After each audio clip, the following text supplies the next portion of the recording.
Terrible gaming websites like Kotaku or IGN always complain about the lack of female representation in video games. But that's clearly a blatant lie, because there are tons of games out there with strong female protagonists, without any pandering or schizopolitics being shoved down our throats. I guess rage baiting is better than proper journalism. However, since I enjoy talking about games more than being an out-of-touch millennial, I've decided to highlight some interesting and obscure games with awesome female leads, from an era rife with misogynism and discrimination, at least according to brain-dead video game journalists. And if you like this video, maybe we can turn this into a series or something. There is a lot of games I wanna talk about on my list. So without any delay, sit back, relax, and let's get right to it.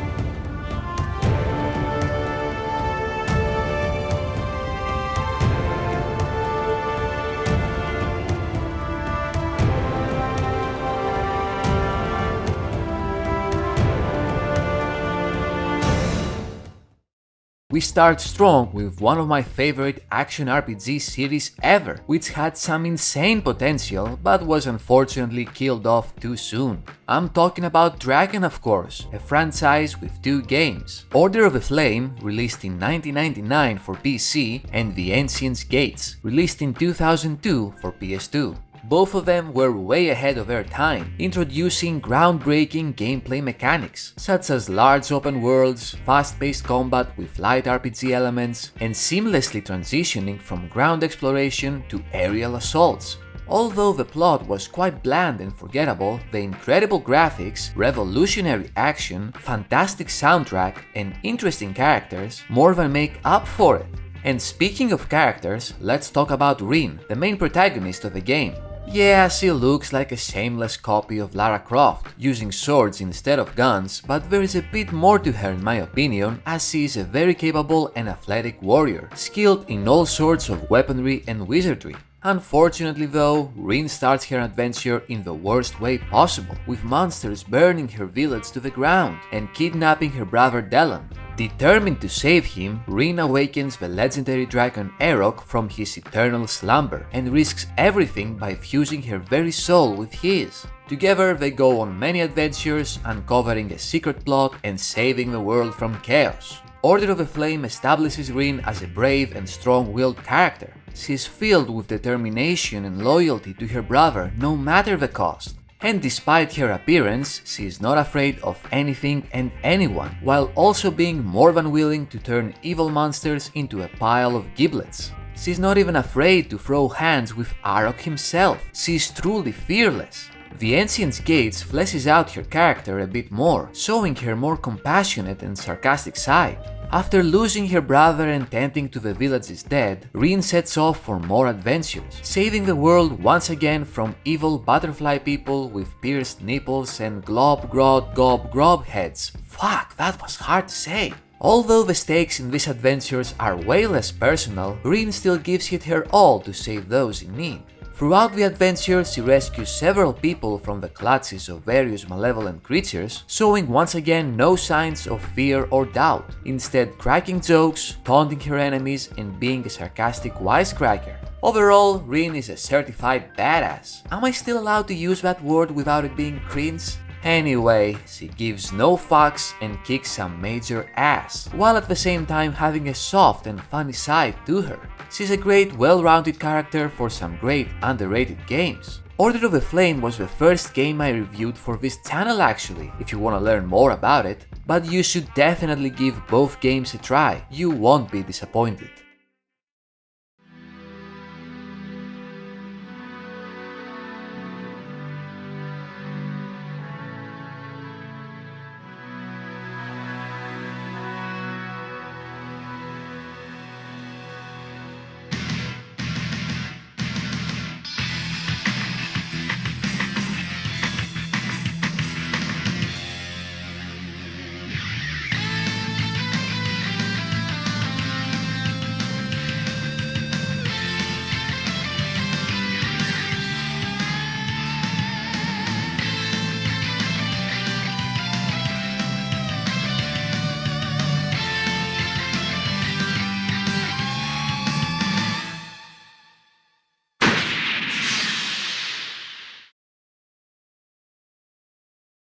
Metal Gear Solid 2 is an amazing game, no doubt about it.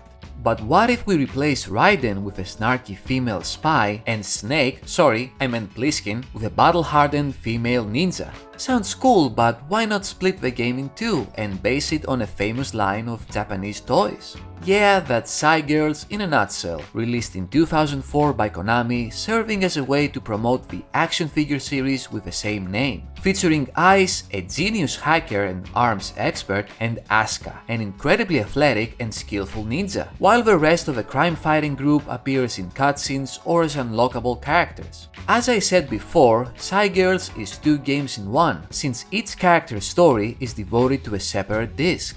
Both games feature all the classic exploration and puzzle-solving elements, interacting with the environment and using our equipment in various ways. But each character has their style of combat, with Ice being your standard third-person shooter kind of deal, and Asuka focusing more on melee combat with a touch of stealth when needed.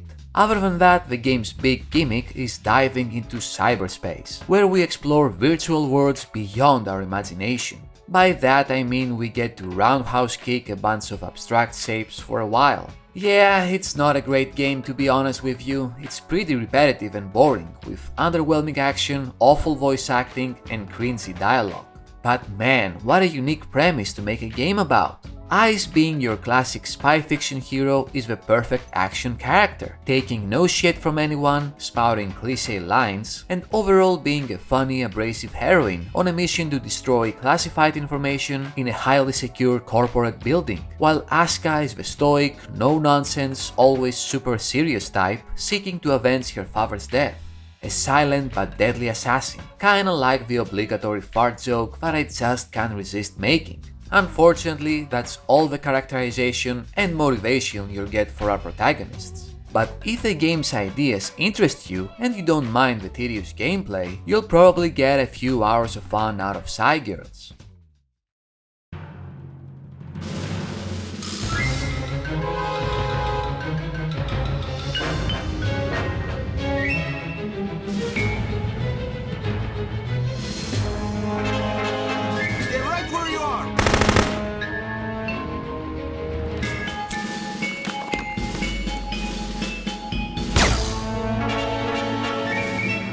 The second them Reds set foot on that island, Uncle Sam's got a Polaris-shaped surprise package waiting to be signed, sealed, and delivered.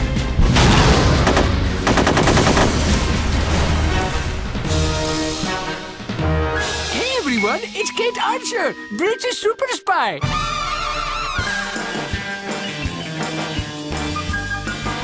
I want you to kill Kate Archer.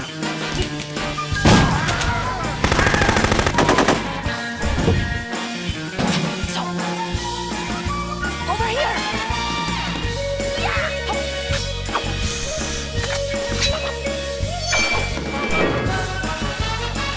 Kate Archer must die.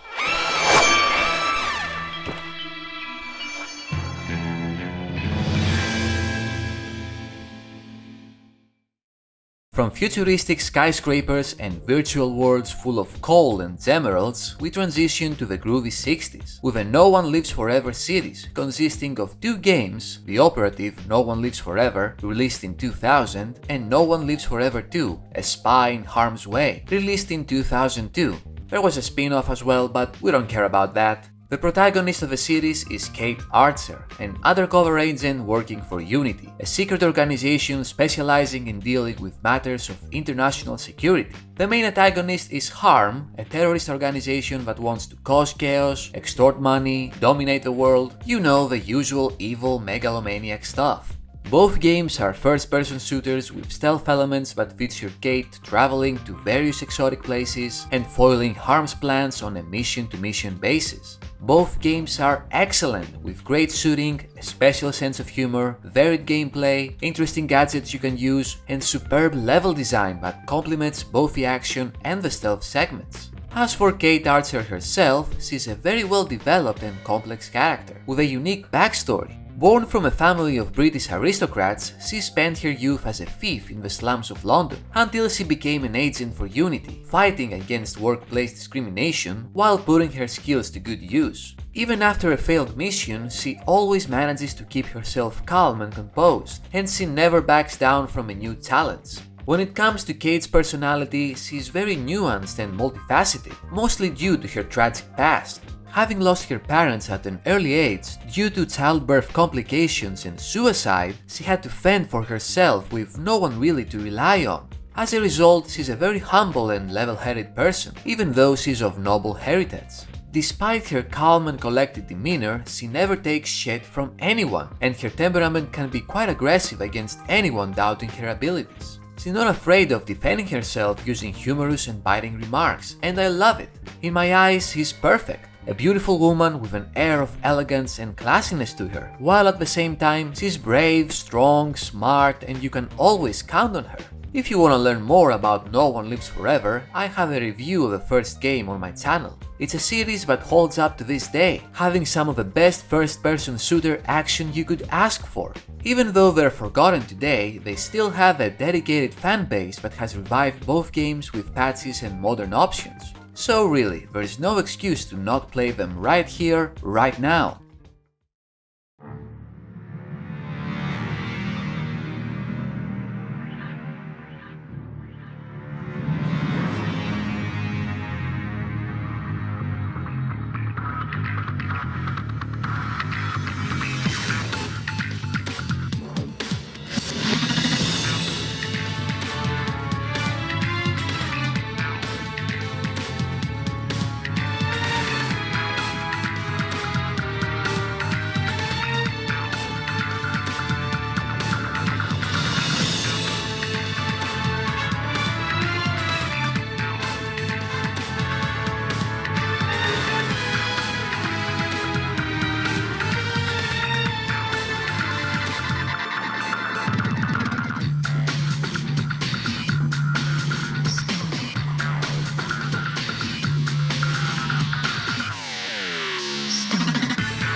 Speaking of thieves and cat burglars, let's talk about a super obscure game that has stealing expensive shit as its main premise. It's called Stolen, and what an imaginative title that is. Released in 2005 for PC, PS2 and Xbox, it features Anya Romanov, a highly skilled thief with incredible acrobatic abilities and high-tech equipment, allowing her to infiltrate any place she wants and steal whatever valuables lie inside. The adventure begins with our heroine breaking into a high-security museum and stealing everything worth anything. But later on, the plot thickens, with Anya being framed for a murder she didn't commit, and eventually uncovering a sinister political plot. The game is a mix of stealth and platforming action, with Anya able to climb and run across walls ninja style. At the same time, her vast arsenal of gadgets allows her to interact with the environment, solve puzzles and easily access fortified areas. So it's basically a combination of Prince of Persia and Splinter Cell. Sounds like an amazing premise, right? So why isn't this game more popular? Because it's not very good, I'm afraid. Although the graphics and the audio are fine for a game of its time, the controls are clunky, the AI is brain dead, and the platforming is slow and unsatisfying. I like the gadgets and the stealth mechanics, but what's the point when you can easily speedrun every area and easily defeat any guard with no repercussions? As for Anya, she is your typical action heroine. She's very athletic and skillful, always able to get the job done in style, while at the same time being cocky and cracking jokes at her friends and enemies. There's not much else to her besides her name being a blatant reference to Anastasia. I think the most unique aspect of her character is her moral code, since she follows Batman's logic of never killing anyone. Yeah, okay, sure, stealing priceless artifacts and government secrets, as well as repeatedly beating the shit out of people, that's all fine and good, I guess. At least she has that going on for herself, adding a tiny bit of nuance to her personality. Anyway, I wouldn't really recommend Stolen unless you're really into stealth games. The ideas are interesting and the atmosphere is very dark and foreboding, but the gameplay sucks, especially when you play the horrible PC port, which makes the controls even clunkier than the original version. Anya is a cool character, but that's all the game has going on for it, unfortunately. Loyal Hyrians.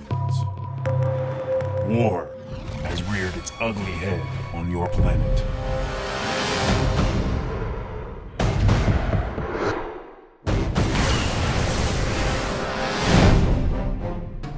The Iris Network is fighting against a threat no one knows exists.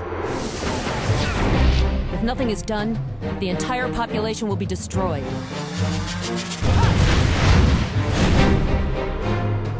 Everyone thinks the Alpha sections are here to protect us, but they kidnap 10 people for every one that they save.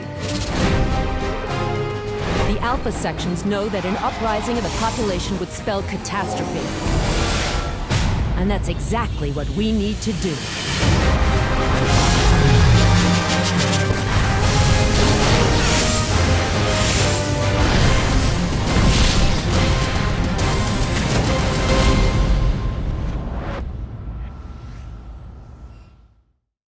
Finally, we'll end things on a high note with a masterpiece often overlooked by many, Beyond Good and Evil, released by Ubisoft all the way back in 2003.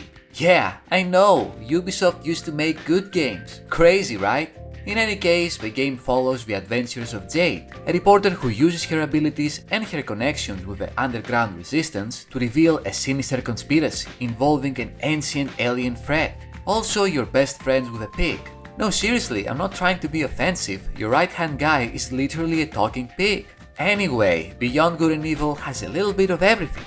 Platforming, action, stealth, vehicle segments, and there's a ton of exploration and mini-games that add even more variety to the gameplay. You'd think with so many different mechanics, the game would end up being half-baked and underwhelming in every one of them. But no, it's a fantastic adventure all around. Okay, sure, the stealth could be a bit better, but you can win them all. And Jade is an equally complex and deep character, complementing the story nicely. Brave and strong, she will stop at nothing to reach her goal of defeating the aliens plaguing the planet. But that doesn't mean she isn't soft as well, since she's extremely loyal to her friends and deeply cares for the orphan kids under her protection. But what I love the most about Jade is that she's not your typical headstrong character who shows no fear or lack of emotion towards difficulty. Instead, we can see her true emotions of pain and distress coming out when she fails to protect the ones she loves. She shows vulnerability, which is crucial for a well-written character, and yet she doesn't let her suffering stop her from fighting on. Thankfully, she's an expert fighter, as well as a great photographer, while she's also very agile and cunning. Okay, sure, she's a bit too powerful at the end of the game, but still Jade is a phenomenal character overall, and Beyond Good and Evil is without a doubt a marvelous game worthy of your attention. The graphics are vivid and full of color, the music is fire, the story will leave you wanting more, and the gameplay is constant and exciting non-stop action. A 20th anniversary edition has recently been released as well, so you really have no excuse. And who knows, maybe one day we'll get a sequel to Jade's adventures. Yeah, right, that was a cruel joke, I'm sorry. Beyond Good and Evil 2 has supposedly been in development for over 16 years. And you thought Duke Nukem Forever was stuck in development hell, but who knows, maybe it'll happen one day. But to tell you the truth, given the current state of gaming, I'm not even sure if I want it.